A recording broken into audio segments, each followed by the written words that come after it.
So I just got done with a really long walk, and it was long because I went super, super slow.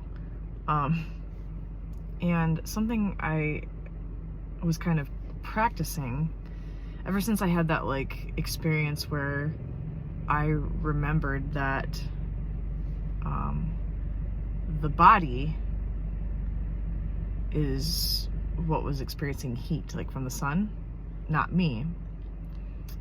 I was kind of experimenting with something. So I went through sections that were really, really, really hot, and the sun was just kind of blasting down, and I stood there.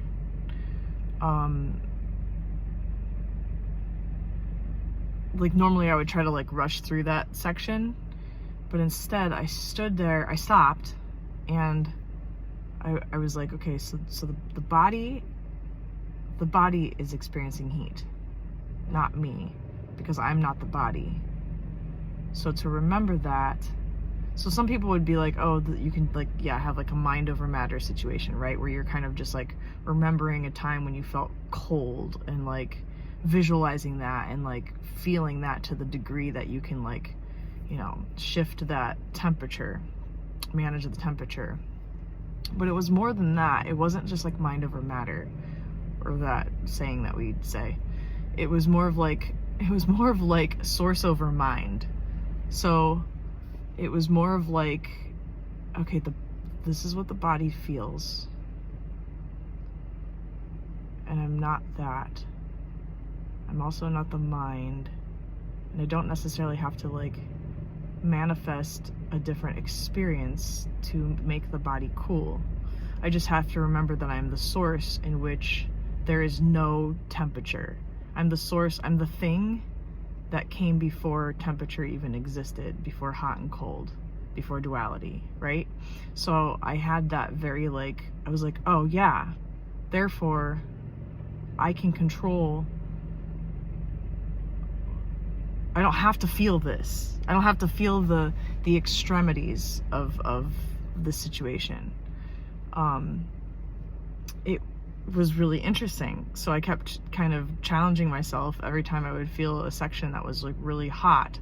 I stood there, and I noticed that I would get into this state of feeling less extreme temperature.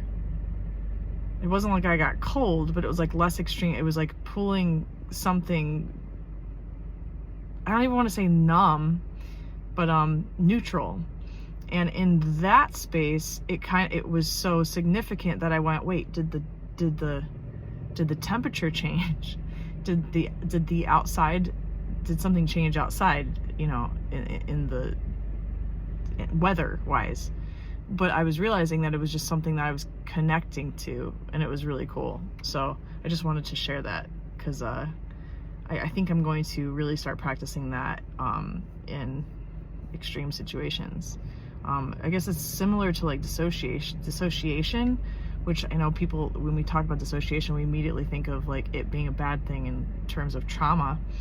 But I really believe that dissociation, which is more of a psychological term, is more of that separation of mind and body, and connecting to consciousness, right? So, which is why we automatically do that in extreme situations that are traumatic. It's a way for our consciousness to pull out of that and connect to itself. To you're basically being held by the true self, right? So I think the thing that I've been able to do, or to recognize from being a survivor, from experiencing trauma, is that I can utilize that state and remember what that was, and use it to my benefit in extreme situations. So separating from the mind and body, but not in a way to run from something, more as a way to neutralize or regulate. Just kind of cool. So just wanted to share.